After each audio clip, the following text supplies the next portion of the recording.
Hello, everybody. This is Megan, And this is Alana. and welcome to Tea Time Crimes.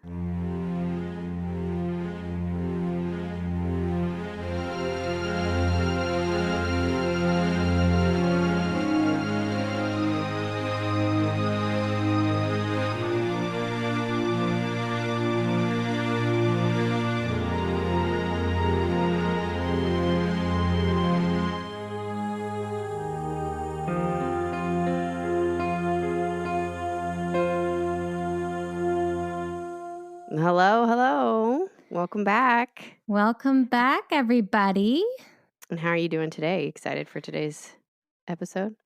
I'm just super pumped over here. Just waiting for the glory of death. Yep. What's going on in your life before we get there? Not much. What's going on in your life? Nothing. I'll just edit this boring conversation out. Got nothing going on. All right. Well, cool. You want to jump into your tea review then to lull us into a safe space before we talk about You mean a false sense murder of and safety? mayhem?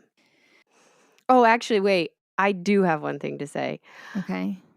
Last week, you talked about your tea and all the ingredients in it, and you kept saying something along the lines of Caligula. Calendula. And Calendula. my aunt, who listens to the podcast, immediately called me and said, I'm at the intro, and I just have to tell you, Alana is torturing this pronunciation. I love it. That's a great word for that. I know. She was laughing so hard. Apparently, you were not pronouncing it correctly. I don't even want to attempt Shocking. the correct one. Yeah, well, that's part of your charm, I think. Yeah, whatever.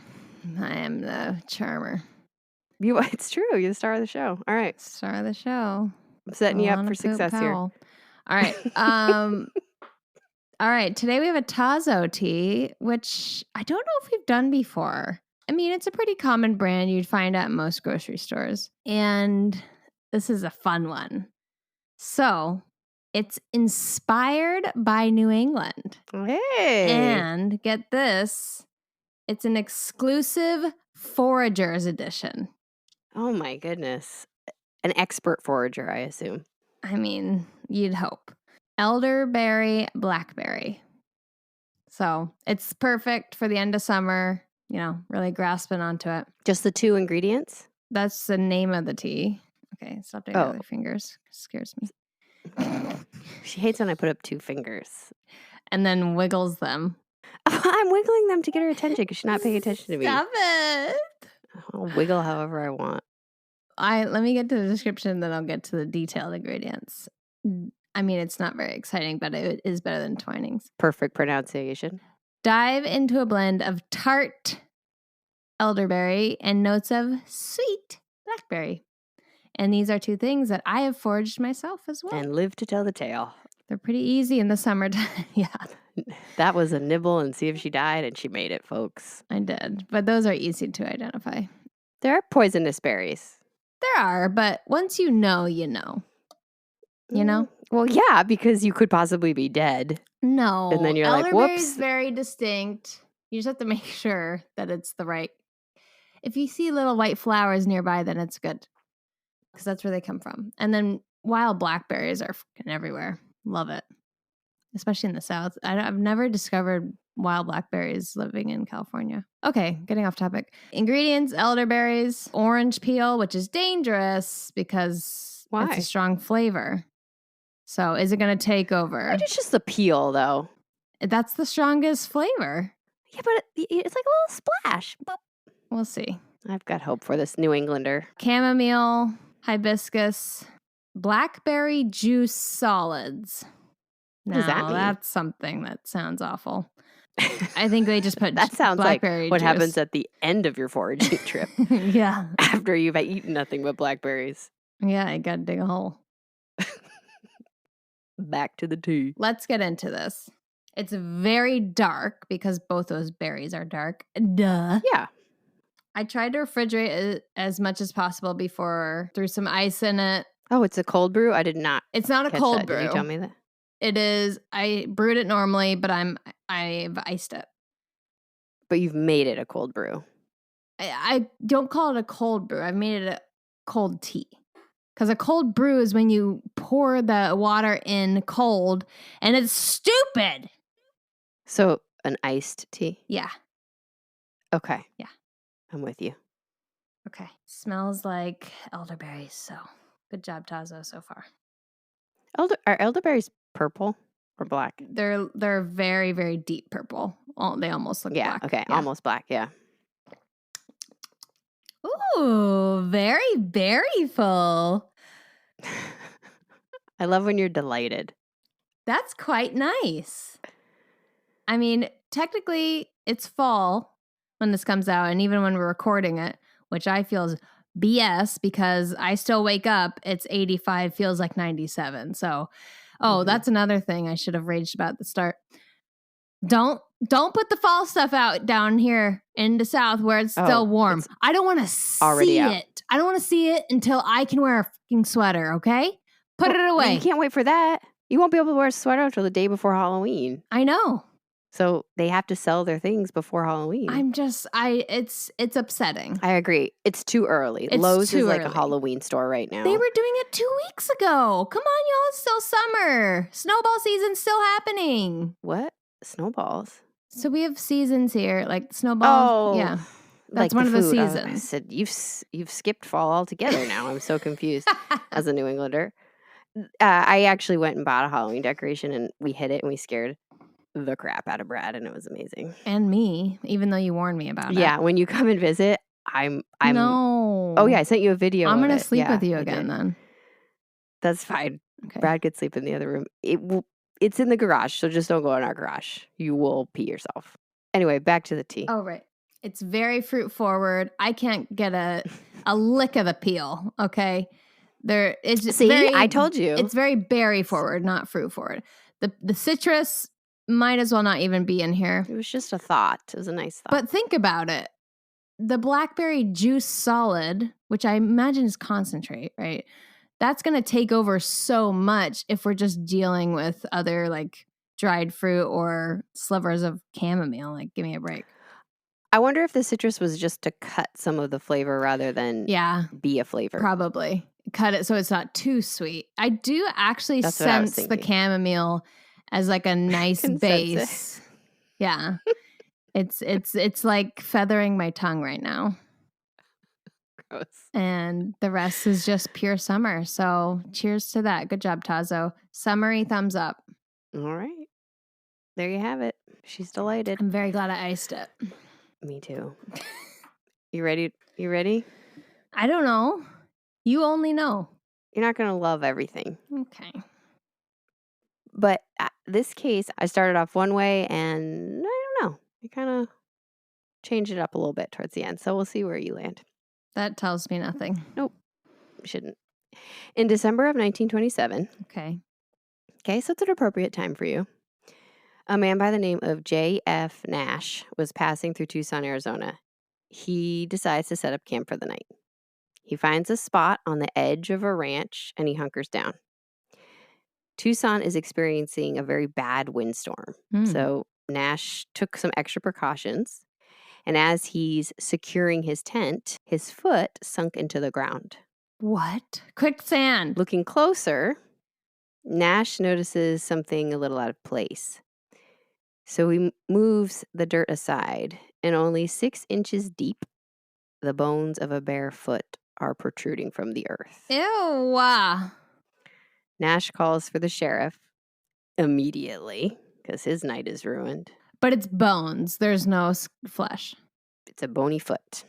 Wow. So Sheriff Jim McDonald arrives with the county physician to investigate the scene. They end up excavating an entire full skeleton of a man approximately 60 years of age. Wow. Right away, Sheriff McDonald believes the body to be Andrew J. Mathis, a wealthy chicken rancher who had gone missing January of that year. I love that you could be a wealthy chicken rancher back then. You really could. But he had some side hustles. And the sheriff has only one suspect, Mr. Mathis's housekeeper, Eva Dugan. And he knows exactly where he can find her. It's always the help. Man, those domestic servants. Yeah, watch out. Never good. You're either going to get killed or you're going to kill. There's no in between. You can't just live a nice, No, there's quiet life. I feel like it's Mm-mm. very rare these days to have a live-in domestic servant. Yeah. So you guys are Is it fine, still like happening? house cleaners and stuff that are taking care of things now. Like, keep it up. Yeah. I think you'll be okay. But trust your instincts. The moral of the story is you have to leave at the end of the shift. Okay, Correct. so Eva Dugan was born probably June 16th, 1878 in Salisbury, Missouri. Wow. Almost nothing is known about her childhood, but as a young adult, Eva is swept up in the Klondike Gold Rush and relocates to Alaska. Whoa. Yeah, the Klondike Gold Rush officially kicked off in August of 1896 when a family found gold in the Klondike River in Canada. So from 1886 to 1899, more than 100,000 miners would travel to get a spot along the river. How cool. But think how long that would take to get there back then. This is not an easy journey, folks. Awful, especially through Canada. No offense. If you already have money, you get there by sailing around Alaska. This is called the rich man's route. But a lot of people don't have that, which means if you're going out most to of these mine. miners are hiking there and they're arriving late to the party. Is that like or they're a month trip? They're crossing the glaciers to get there faster, and they have a pretty good chance of being Or lost frozen to death. or suffering snow blindness, Yeah. which is the UV rays reflecting off the ice, and it's usually temporary, but I can't imagine it helps you get where you're going. Imagine that's why a lot of people get lost. Yeah, need some UV sunglasses there, guys. Several men or miners will take a ship to Dyea, Alaska, which had a trading post, and miners would stock up there before heading out on the trail.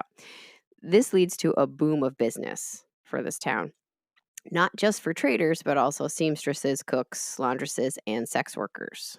Eva Dugan starts out as a cabaret singer, taking advantage of this, and she ultimately ends up in Juneau as a sex worker who goes by the name Clawfinger Kitty.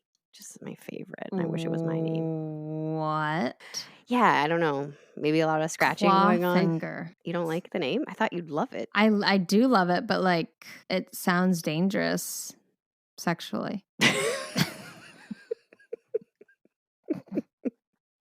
Just gonna say. I think maybe these are risky men. These are risky gentlemen. Claw-fingered kitty. I don't know if it's claw-fingered or claw-finger. I've seen both, but either way. All right. Meow. Eva has 2 young children, a boy and a girl, and she was married incredibly young.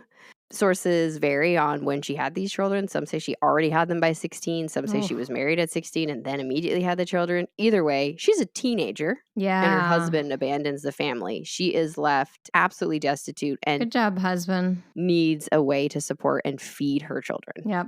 This is what led her to being a cabaret singer and claw-fingered kitty. It's not like this time you can go get a shift at a fast food joint. So exactly. I can't imagine how hard her life was. One, she's living in Alaska during... Yeah. And she grew up in like late 1800s Missouri? No. Yeah. It's got to be rough. I think it's safe to assume she's encountered some rough characters in her line of work or in her personal life. Absolutely, tootly. Absolutely. She's experiencing violence and some rough days. No doubt. Set against the backdrop of the wilderness of Alaska. Right, which is thrilling. Eva will eventually relocate to Arizona, and because of her age, she feels she needs to find another source of employment. So she finds that employment around the age of 50 as a live-in domestic servant for Mr. Mathis. Okay, so we're jumping time skip from Alaska back to the mainland. We're jumping ahead to the 1920s. Now, Mr. Mathis is difficult, demanding, described as cantankerous, gruff. Like me. No, not you. Eva is not the kind of woman who just puts her head down and takes it. She gives it right back. Like me. He doesn't love this. It doesn't appear that they really like each other all that much. And Mr. Mathis... Why doesn't he fire her? Well, he does. Mr. Mathis starts accusing Eva of poisoning him after he ate some rabbit stew. He starts talking around town that Eva's trying to kill him. And apparently this is a man that complains so often and so frequently that everybody just ignores him. Boy cried wolf. Eva says, yeah, he ate bad meat. The rabbit had boils on it. I showed him that and said I'm not going to cook with it. And he said, just cut them off. That's not how it works. And forced her to use it. So she, basically she's over there saying, disgusting. yeah, no wonder you got sick off rabbit stew, dummy. When he was ill, Mr. Mathis makes a full recovery. And I don't believe the doctors thought he was poisoned. They thought it was food poisoning. Right. But the relationship between Eva and Mr. Mathis is beyond repair. Mathis kicks Eva out. She's only been there a couple months. Okay. And she has her kids, right? No, her kids are adults now. Okay, you're right. It's been a while. Yeah, they're gone, which means she's unemployed and homeless. Apparently, this was not the first time Mathis had fired Eva. Huh. He'd fired her on multiple accounts, and every time she just kind of said, no. What? Get over it, old man. She is something. This time, for whatever reason, Mathis seems to be serious enough that Eva leaves. She's not seen at the ranch for a few days. On January 18th, 1927, neighbors contact Sheriff McDonald for the first time because no one has seen Mr. Mathis since the evening of the 14th, around 5 p.m., returning home to the ranch. More importantly, neighbors are suspicious because of Eva's behavior. She had been gone for a minute. And then neighbors state that they saw her again on the 14th, which is the day Mathis was last seen. Huh. She was said to have a companion with her, a younger man, a very young man, like a teenager. It's very possible that Mathis was expecting Eva to come back for her things because he had told one of his acquaintances that he'd fired Eva, she was gone for good, and she was coming back just to get her things. Okay. However, on January 15th, neighbors noticed Eva was cleaning out Mr. Mathis's car, which was unusual because her duties were all inside the house. She was never had cleaned his car out before. And she also seemed to be clearing it out rather than cleaning it out. Interesting. Putting all the tools and equipment kind of haphazardly on the ground. Huh. And her male companion is still with her. They're going to take it. And there are cars that they don't recognize at the ranch, almost like a party is happening. And Mathis does not party. He doesn't even like anybody. I wonder if it's a Ford. Probably. The next... It actually is. That's ridiculous. The next day, the 16th, C.W. Boyer, who is a friend of Mr. Mathis, stops by to check on things because why are people at the ranch? Yeah. Eva is still in her nightdress, which I think is really unusual for the time, but also for live-in help. Yeah. To still be in your nightgown? I think maybe somebody had a party. She tells him Mathis had gone to California, left everything to her, and she is heading out on a trip.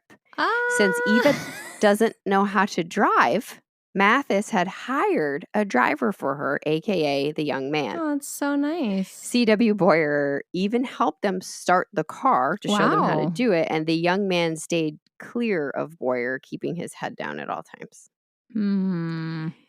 Eva was seen by other neighbors as well, offering to sell Mr. Mathis's chickens and a cow, claiming again that Mathis had gone to California and left her in charge. He did!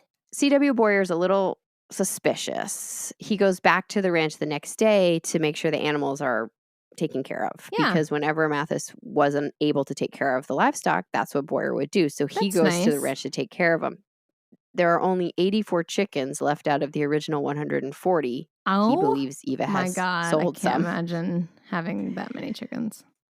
Yeah, yuck. When the sheriff is finally notified, he arrives at the house. No one's there. Not Eva, not Mathis, and not the car. About the chickens. All of the animals are still there, right? We know there's the 84 chickens. So there's also cows, rabbits, doves. But feed them. Well, yeah, Boyer's taking care of them. Don't worry. I knew you were going to worry about that. That's why I made sure. But the fact that all the animals are left behind and he had not set it up with Boyer just happened to stop by is fishy. Very alarming to his neighbors because I don't think he's an animal lover like you. I think this is his livelihood. He's a bit of a cheapskate and he's not going to just risk his entire income dying on him. So he would have absolutely made arrangements. Sheriff goes into the home. No one's inside. No bodies are waiting for him. He finds Mr. Mathis's ear trumpet in the fireplace. Yes. Do you know what that is? I fucking do. That's great. Okay, right. You really sound passionate about your trumpets. Do you have a story to share? No, it's just like such a classic early 1900s thing and early 1800s thing. It's great. They're so ridiculous. Yeah. I can't imagine how much your life is improved with a hearing aid. Right. Or glasses. Yes. So ear trumpet, it's very narrow and it fits in your ear canal, and then it's like a horn It that gets looks bigger. like a what are those old? It does look like a French horn, kind of like that. How it blooms out a little bit. It doesn't twirl around, No, but it yeah, doesn't it twirl, just but it blooms more out. like a bugle, and it Mm. it gets wide at the top so that sound can be Yeah. funneled in if you're hard of hearing. Yeah, it's a funnel. And really. Mathis did not go anywhere without it. He needed it. So fishy. That's odd. And he found it in the fireplace? Mm-hmm. He also thinks there could possibly be blood on it. He's not sure. Uh-oh. Either way, Sheriff is pretty confident something has happened to Mathis, and he doesn't know what or where. Play. Yeah. In the Sunday paper on January 23rd, 1927, Sheriff McDonald shares his concerns with the public, wanting to know if anybody's seen Eva Dugan. Oh, boy. She's nowhere to be found. There's no mention of the ear trumpet in that article, but they also bring up the fact that a wrench was found, possibly with blood on it. Remember, she'd thrown all the tools out of the car, and they found a lot of tools kind of just around. They're sending stuff off for testing of some sort. Meanwhile, Sheriff McDonald distributes flyers to all the law enforcement in the area to be on the lookout for Eva. Now, Sheriff McDonald is pretty dedicated. He traces Mr. Mathis's movements, pinpointing the last account of him at that 5 p.m. on the 14th. He had stopped at a service station, and an attendant had seen him before he headed home. Last account of Eva is on the 16th, right, with that much younger man, and then in the Dodge Coupe, known to belong to Mr. Mathis. Eva is described as rather heavy, dark bobbed hair, and said to have the appearance of being rather good looking when younger. Okay. How about height, eye color? Nah. Something helpful. The people are just going It's to be so vague. That woman looks like she used to be pretty. Excuse me, ma'am. Could I talk to you? How is law enforcement supposed to do their job with this description? And also a bob. It's the 20s, folks. That's the hairstyle. That's what I'm saying. A brunette with the hairstyle of 90% of the women who used to be pretty. You guys got anything over there? You found any? Really nailing it down. Yeah. Does she have any scars, birthmarks? I mean, come on. Anyway, there's no description of this man. Nothing. C.W. Boyer saw him and he said, I couldn't tell you. I don't know. Right. Like, come on. After this initial search of the home, the sheriff also searches the property. In the garage, they find all that equipment that she tossed. Yeah. Some of it was haphazardly around and most of it was just kind of stacked up. They also find Mr. Mathis's car cover, which also appears to have blood on it. A neighbor of Mr. Mathis's receives a telegram from Eva after she's left, and it says, "You and Daddy take care of the stock. We'll return Sunday." Side note, Eva calls every man Daddy. Oh, no. Oh, no. Yeah. I think that might just be a habit from her profession. Former employment. But Sunday comes and goes, no Eva. I think that might have been Eva she doesn't know Boyer's going back to feed the animals. I think no matter what's happening, is this a part of Eva that thinks I don't want the animals to die? Oh, maybe. I don't think she would care, honestly. Like, think about her upbringing. Like, why would you care? Why would she send a telegram? To keep playing it off? I don't know. Everybody now, not just Sheriff McDonald, everybody who knows Mathis believes he's dead. Okay. He's not a traveler. He's not going on weekend trips. He would never. He's grumpy. Yeah, he's a grump. He would never leave his animals unattended. And if he were to travel, the only place he would be going is to see family. They contact all the family that they know of. Nobody's seen him. But Sheriff McDonald can't find any evidence to support the only theory that he has, which is that Eva did it. There's no body, and it's really hard to prove murder with no body. The sheriff refuses to give up and decides to go after Eva for the one thing he can, which is the missing car. Okay. He goes to work tracking down Eva's steps, and he finally discovers that a Dodge Coupe was sold. Some sources say in Amarillo, Texas. Others say Kansas City. I think they sold it in Texas, and then they went to Kansas City. Okay. The they being Eva, who said her name was Mrs. A.J. Mathis, and her younger companion, this mystery man. Yeah. After they sold the car for $600, Eva ends up in White Plains, New York, where she's working as a nurse. Hey. And Sheriff McDonald tracks her down. and he brings her back to Arizona, charges her for grand theft larceny. Wow. Eva denies the whole thing. She says Mr. Mathis had given her that car to express his love for her, Oh, boy. and then he'd gone on the run to escape from his bad debt. No. According to Eva, Mathis had proposed to her, No. and he had a tendency to become wildly jealous if she were with other men. I don't. Interesting. First of all, how'd she get caught? I mean, like, it's still a little early in the tech phase. I know it's still, at least that we're in the 20th century, but find a cave. She went to be with her daughter in New York. Okay. On May 27th, 1927, Eva is convicted after a thorough 4-minute deliberation. 4 minutes. Yeah. She's sentenced to spend some time in the Arizona State Prison. Okay. This is stealing the car. For stealing the car. While she's in prison, this is when poor Mr. Nash accidentally finds the body of Mr. Mathis. Oh, okay. So the sheriff immediately thinks this must be Mathis because it's buried on the edge of Mathis's ranch. Oh. And there's one ring of bright red hair that matches A.J. Mathis that remains on the skull. Really? Yep. He had died from blunt force trauma to the head. Wait, but what is the year difference? Of like, how long was he buried? A year. Same year. He went missing in January. He was found at the end of the year. Really? That decomposes that fast? Well. That's a relief. Somebody helped it along. Oh, some dogs. Investigators immediately bring Eva in for questioning. Oh my God, the animals. Okay, sorry. No. When they'd arrested her for auto theft, they'd pushed her then to confess to the murder. And she claimed she was innocent and Mathis was alive and well somewhere.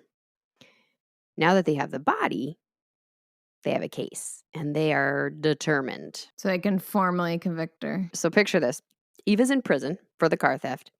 She's called into the warden's office one day. The sheriff is there, a prison guard, the county attorney, and a couple of reporters.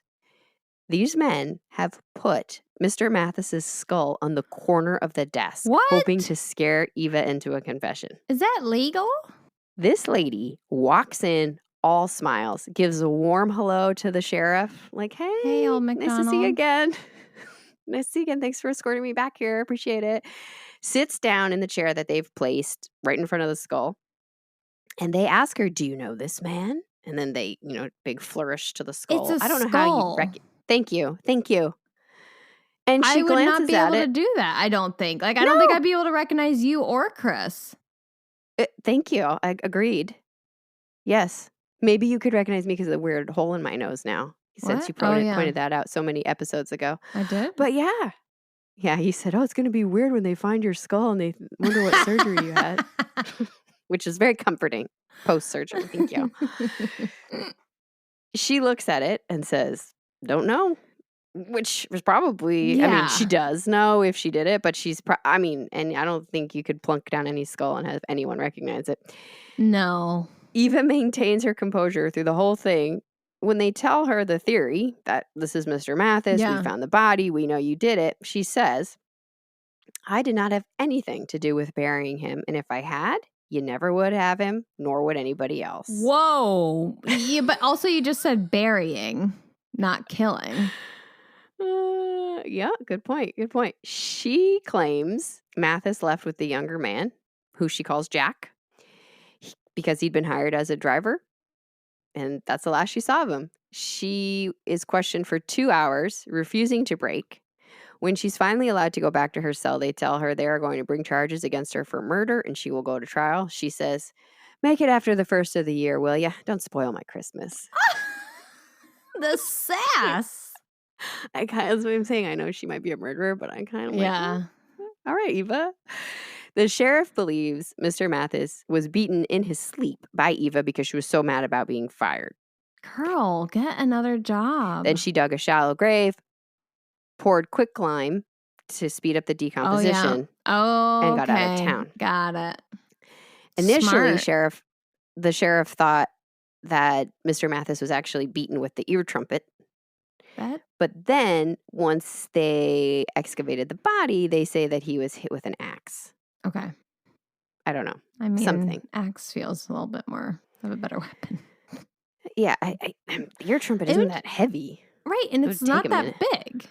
No. Yeah. Unless he had like an entire, what are those? It's a 20-pound ear trumpet. Yeah, good luck. Eva's trial starts February 1928. Hey, she got her wish. The trial includes, they let her have a Merry nice Christmas. Christmas. The trial includes 28 witnesses. Wow. The neighbors who saw Mr. Mathis The and Eva in the last few chickens. days. The neighbor who was offered the cow. All these guys. The neighbor who was offered the cow, I don't think they bought it, was offered the cow, said Eva seemed drunk. She was probably hungover. Yeah. Mr. Mathis's stepson, Holston McLean, is called to ID the skull. What is Again. going on with this? Is No. that scientific? Can you imagine them trying to do that in this day and age? Just holding Who up is an arm this? bone. Who do you think this is? It was ridiculous. McLean also, while he's on the stand, says that in December, before Mathis disappeared, Eva told him, if this old man messes with me, I'm going to kill him. You know what else he said? She's had it. What? Yippee-yay, motherfucker! What? From Die Hard. Oh my God. Okay. I don't think he is quite the John McClane that we are. Yeah, he seems a little bit more boring of a character in this true story. Also, the dairyman IDs the skull because he cut Mathis's hair and he could recognize the back of that head anywhere. Hold on. Why are you, first off, why are you milk? Thank you. Yes. Why are milk and hair going together? I hate it. Get back in the barn and do your thing. Leave the teats alone, or, leave the teats. And I mean, it's not common practice for us to call hairdressers to the stand to ID bodies these days. So that's different. Excuse me, ma'am. How long have you been cutting Alana's hair? Yeah. It's ridiculous. The skull during this trial is out the entire time, sitting there. Weird. As if it's its own entity. And it still has the hair on it. Yeah. It's gross. No thanks. Anyway, and I think it's disrespectful to Mr. Mathis. Yeah. Put it with the body, folks. Right. Let's bury him. Dr. James McKnight shows an x-ray of the skull. There's a 3-inch fracture on the left side. A scarf had also been tied around the man's neck, which the doctor believed was used as a gag. And it had fallen down once decomposition set in. Of course. The defense, who pretty much the entire time claims Eva had nothing to do with the murder, switches their story and says that she helped the true murderer dispose of the body. The mysterious young man, Jack. Yeah, where's Jack? Is the real criminal. Okay, so Eva's account. She left the ranch after Mathis accused her of poisoning him, kicked him out because the rabbits do. Meat, she said, was rotten from the start, and she did not try to poison him. While she's in town, she gets a place to stay in town for a night or two. While she's there, she meets Jack. Mm. He's a young man in desperate need of a job. She explained that Mr. Mathis needed some help around the ranch for a temporary farmhand. Jack said, that name's easy to remember because that's my name. I'm Jack Mathis. I think he might have just made that up. Oh. Thought he was a long lost son. Yeah, I don't think it's a long lost son or anything. No. Damn it. He goes back to the ranch with Eva and starts helping Mathis with chores. Eva apparently went back to work as well. No one asks her why she went back or why Mathis allowed her back, but apparently here she is. While working in the kitchen, she noticed that the two men were gone for a long time. When Jack finally came back to the house, he was upset and crying, claiming he'd killed Eva's husband. He thinks Eva and Mathis are married. Oh. He said Mathis started attacking him because he didn't know how to milk a cow. Nobody likes those teats. And he defended himself as a reflex, and Mathis fell down, hit his head.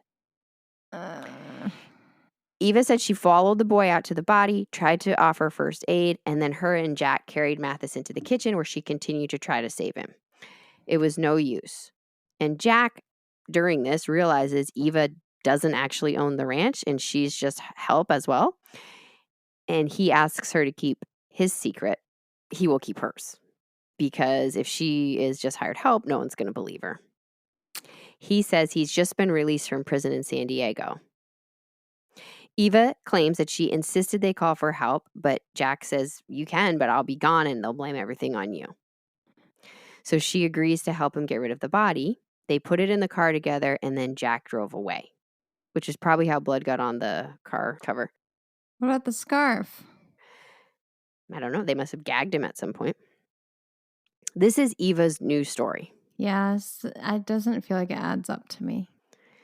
The prosecution cross-examined Eva and called out some discrepancies from her first trial for the auto theft until now. I've not seen the transcripts of the auto trial, but she denied any knowledge of the murder at the time and said Jack was hired by Mathis as a driver. They took the car, had some good times, went their separate ways. What is she going to say? If they don't know that Mathis is murdered, she's just not going to jump in and say it then, obviously. Yeah. Apparently, at some point, Eva also claimed that Mathis asked her to use his house for sex work to make extra income. Wow.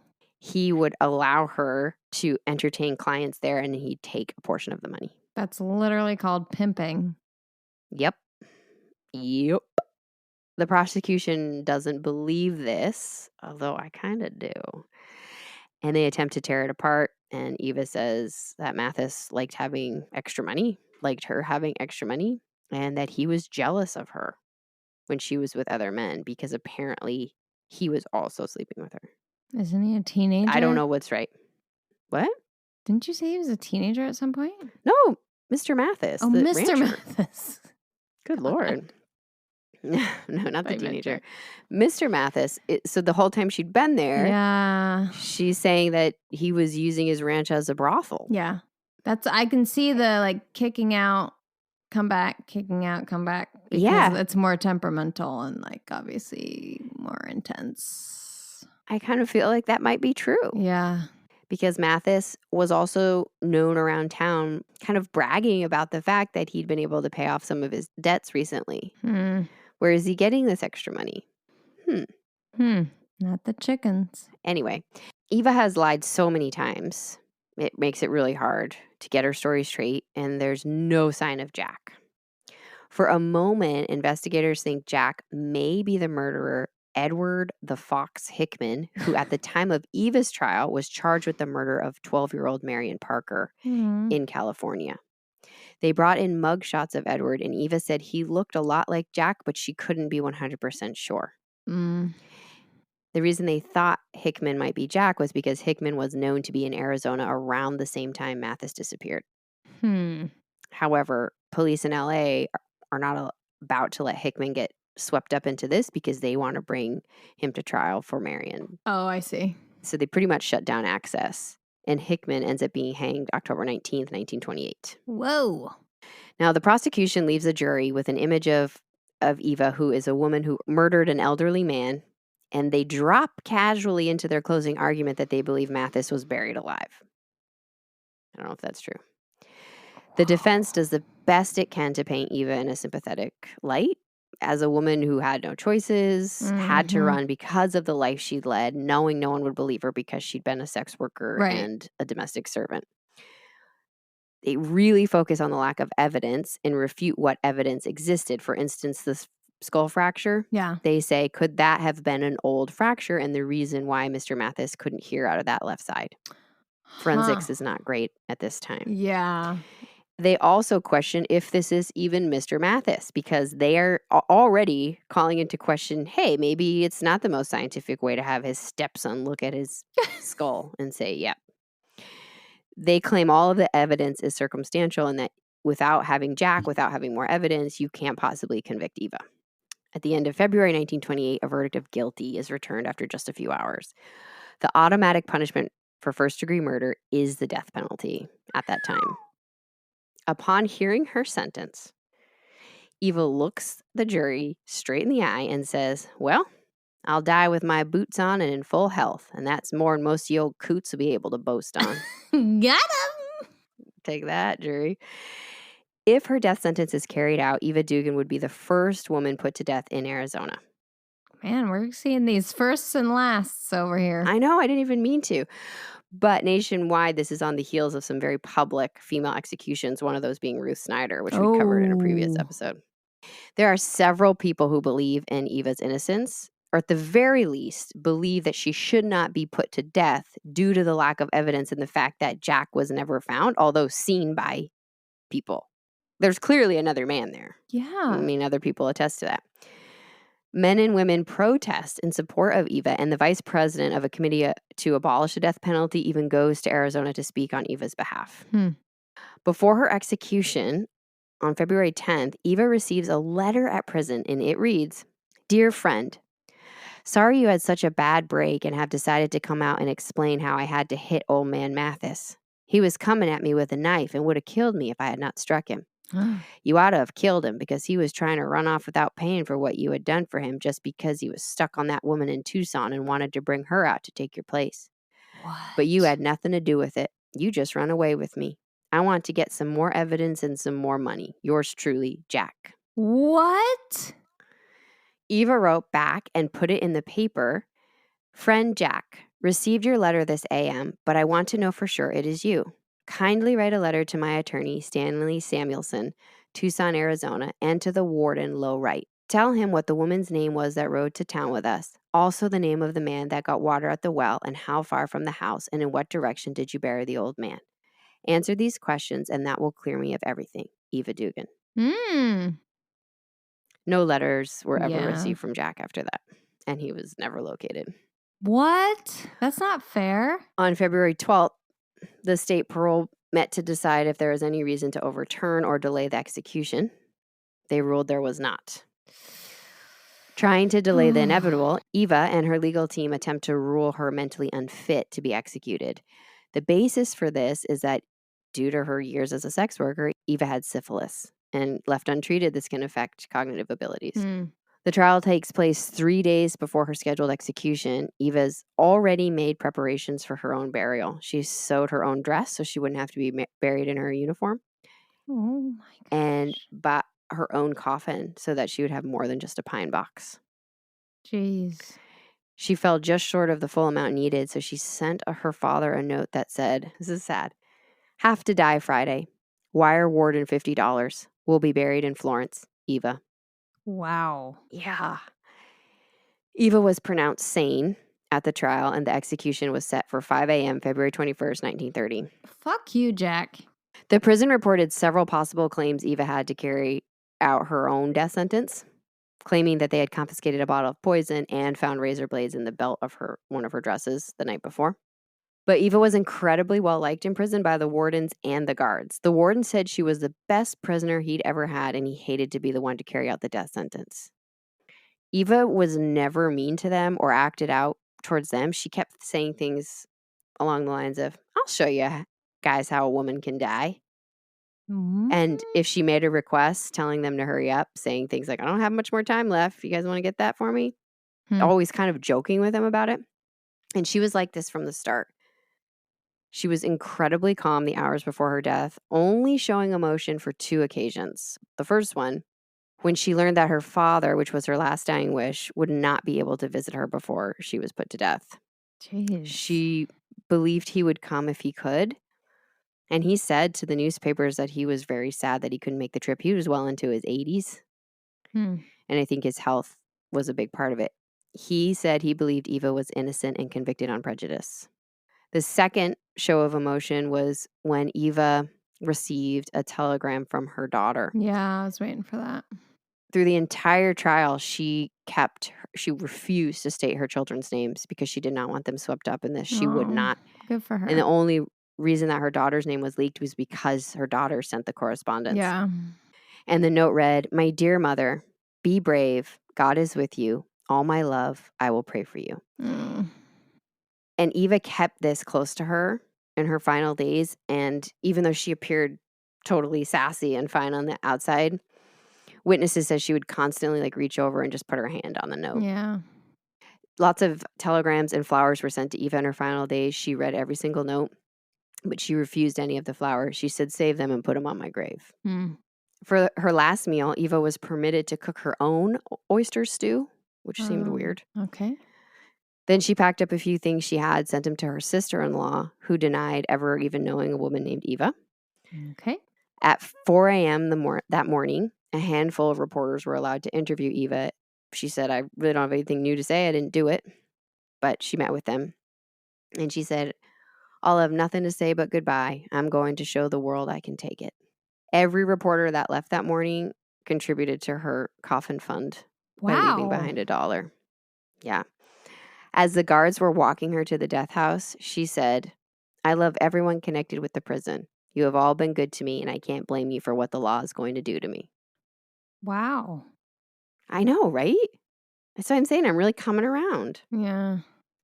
Huh. On February 21st, 1930, Eva walks to the gallows as the first woman to be executed in Arizona. Before she climbs the 13 steps to her fate, she holds the warden's hand in hers and says, You're a good scout, thanking him for how he treated her. When she arrived at the top, she maintained her composure as the hood was placed over her head. There are 60 people there to watch her execution. Gross. I don't like that. 6 of them are women, which is the first time females have witnessed a death sentence in Arizona. I don't know if you want to be earmuffed for this next part. Oh, is she getting hung? She is being hanged, yes. Okay, well, let's see. I can always emergency mute. All right. Just after 5 a.m., the noose is placed around Eva and the trapdoor is released. The executioner had wildly miscalculated her weight. So when the body fell, she was completely decapitated. That's probably quicker. Okay, you're okay. So it's the suffering that's the problem. I never know where to draw the line. Her head rolled to the crowd. That's 5 awful. people fainted, and the room cleared out within a minute. You know what? Serves them right, you little fuckers. I know. Fuck I you kind for of feel wanting like to watch this, you weirdos. I kind of feel like Eva was like, "You want a show? Yeah. I'll give you a show." Claw-fingered kitty in the house, folks. Let's do this. Her body fell to the ground and continued to spurt blood. Ew. I mean, because that's how the body works, right? Well, sure. Obviously, she's pronounced dead immediately. Arizona, after that, won't hang anybody else, and they're like, yeah, we're done. Whoops. They changed their method. Well, actually, they may have hanged other men after that, but they have not executed a woman since, and they have changed. So first and last method. She's currently the first and last, although there are women on death row in Arizona. Okay. Wow. The noose that was used is on display, of course, at a museum, along with all the other men that were hanged. No, I don't want that. I know, gross. So, what do you think? I think Jack's a motherfucker. I don't think that she just did this on her own and left town. No. Jack is involved in some way. Jack is absolutely involved. The only problem with her story is that I don't know when they would have muted him, muffled him with the scarf. Like that's not working for me because she's trying to help him the whole time. I bet you they put him in the car. She said she put him in the car and then she went back into the house. I bet you on the drive out to the edge of the ranch, Mathis woke up. I don't think he was dead yet, and I bet you Jack muffled him with the gag. Also, that is just a theory. I mean, maybe did Mathis have a scarf around his neck? I don't know. Or was that used for the bleeding? I don't know. Yeah, exactly. Sometimes they would, to catch sweat. I don't know what kind of scarf it was. Was it just a bandana tied around his neck? That maybe he had that on that day. I don't know.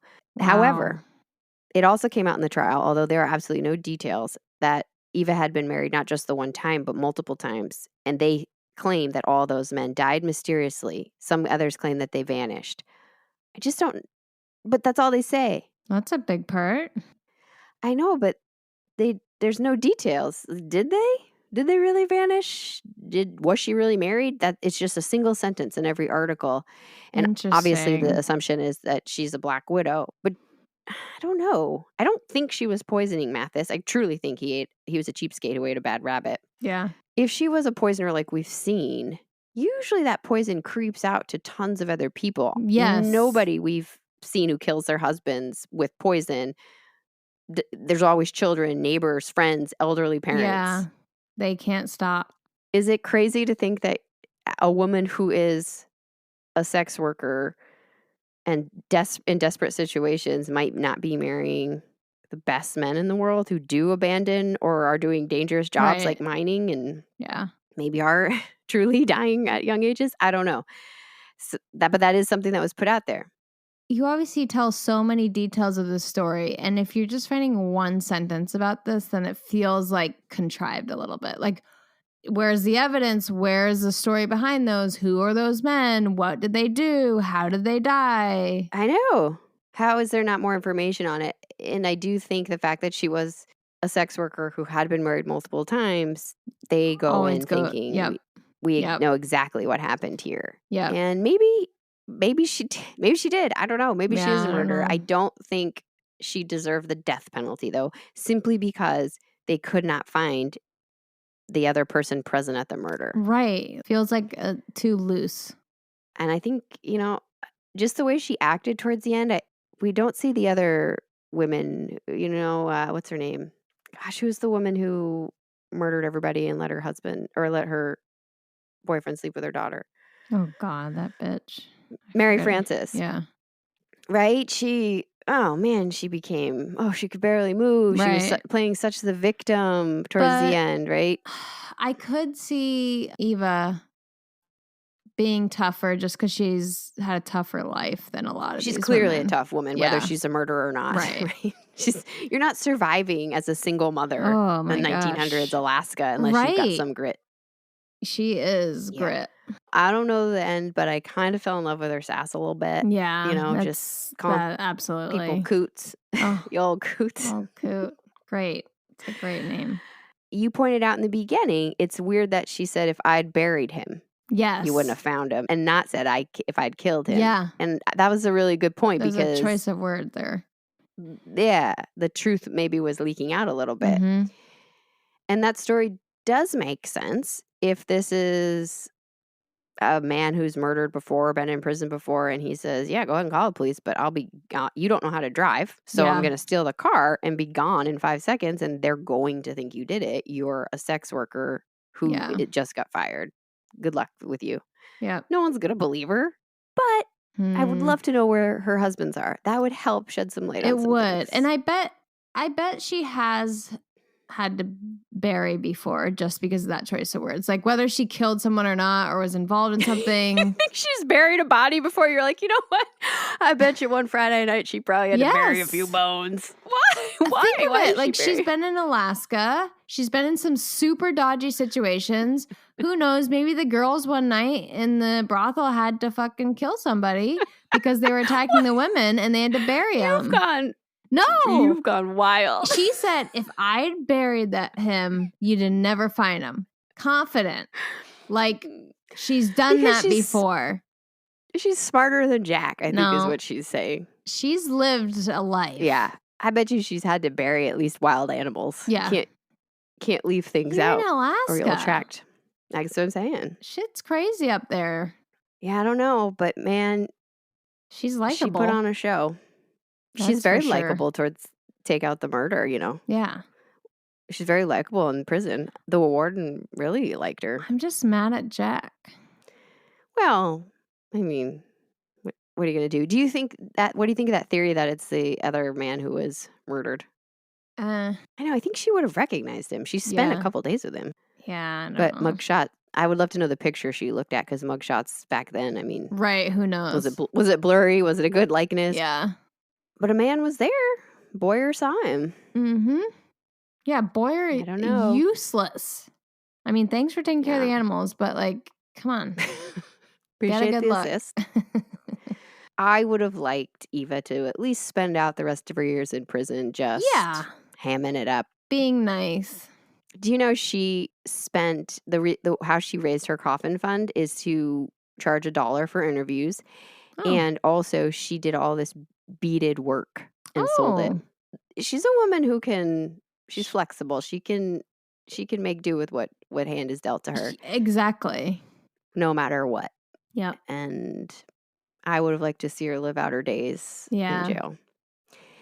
This is not a woman who's had an easy life. She had a terrible, terrible execution. Although I bet you wherever Eva ended up, she probably was pleased with that final. That's a good move. I'm like, that's right. Y'all fainted and you cleared out the room because I'm tough as shit and you're not going to. Yeah, don't do that. That's what you get for gawking at me and wanting to see. So bad. Well, That's the story of Eva Dugan. I went in, Wow. all the stories It's present it just fascinating. as this very evil woman who I'm wants nothing sure. but greed sure. and money. And then you dig a little deeper, you're like, well, hold on. Yeah. Like, she was claw-fingered kitty for 1 billion years. Let's take a look at that. Let's unpack that a minute. But Hold that's what on. adds to it. Anyway, what are your last words? Don't put people into boxes, metaphorically or physically. Unless they're officially dead, please. Or they're a contortionist and it's for an act. Anyways, There you go. getting off topic. I think a big part of this case is that people get stereotyped, like sex workers, like, oh, automatically bad. I mean, probably didn't help with the principles our nation was founded on. But don't just put people into boxes like that. So it's usually driven by necessity, even if it isn't, doesn't make someone a bad person. And you can't just string that along to paint their other actions or use it as a reason when there is no other. So, don't be lazy and, think for yourself a little bit there, bro and brah. Yeah, that is exactly right. That's a very good takeaway from this. Yeah. Oh, don't put skulls on desks. Yeah. And how about we have scientists decide if that skull belongs to a man? There's got to be just science showing him these around? days. I mean, we have technology by this point. Gross. Okay, even way back to some of our 1700 cases when they were putting heads on sticks, those people had their features. Yeah. They had their skin left. This is Gross. just a skull. I know. Yeah. Sorry. Come on now. It's just ridiculous. Yep. I mean, there's a real good chance it was Mathis. That makes a lot of sense. It I agree with does. them. But if you're But going it's to kill weird. a woman over it, let's be sure. Yeah, let's be sure. Let's be sure. As sure as we can in 1928. Yep. All right. Well, who should listen? God, who should listen? Pips, because you'll see what's coming to you. Rude. Alaskans, Missourians, Arizonians, wardens, guards. Even if you're involved in the prison system, it doesn't mean you need to be mean. You could be kind. I mean, you probably do need to be mean at certain points, but okay, sure. But these people made a difference in Eva's last days for sure. Yeah, they did. They did. So, kindness matters. And then we'll throw in a rattlesnake because I'm sure there were some in Arizona. Yeah, sure there were a lot at the farm. Yeah, and I think they'd enjoy a story. And all the cowmen / barbers out there. I'd like to add that. I mean, a natural double profession. Natural. Just here's your milk. Oh, you look like you need a trim. You want bangs today? I mean, now that I'm saying it, is he okay? Stop. Is he a milkman or a dairyman? I feel like it's different. Like, is he dropping off milk bottles? Because then it's like you're coming around once every few weeks and men have to get their hair cut often. What if it's like, oh, I'm here. Let's get your trim done. It's starting to come together now. Back then. But Mathis has his own cow. Why would he need a milkman? You're right. What's happening? You're right. My guess is maybe this man did the milking because that's what he was trying to get Jack to do, and Jack didn't know, and that's what apparently led to the big brouhaha. No, yeah, I told you nobody likes it. Okay? It's not just me. All right. Well, you can find us on all the platforms at Tea Time Crimes. You can email us at teatimecrimes@gmail.com. Please rate, review, like, subscribe, send us recommendations. Hit the buttons! And crimes and hit all the buttons, baby. All right. All right, thank you so much for listening. We'll be back next week. Bye. Goodbye. That was scary. Oh, I know. They're getting creepier. Because we're getting closer to spooky.